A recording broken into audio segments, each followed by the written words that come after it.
इथे मी घेतलेला आहे कढीपत्ता आणि सोबतच घेतलेला आहे आवळा. आता आवळा स्वच्छ धुवून बारीक कट करून घेते. आता हा आवळा मी बारीक कट करून घेतलाय. आता मिक्सरच्या भांड्यामध्ये कढीपत्ता आणि आवळा दोघेही घालून घेतले. आता जरासं बारीकसर मी अगोदर याला फिरवून घेणार आणि फिरवल्याच्या नंतर त्यामध्ये पाणी घालणार आणि परत बारीकसर अशी पेस्ट मी इथे बनवून घेणार.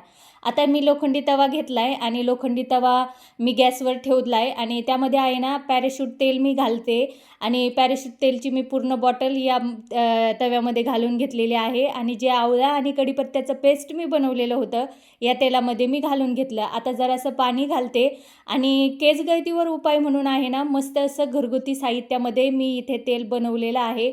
हे तेल बनवण्यासाठी मला फक्त आणि फक्त 15 मिनिटे लागली.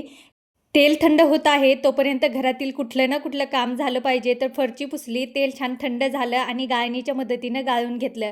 आवडल्यास लाईक, शेअर आणि सबस्क्राईबर करा. धन्यवाद.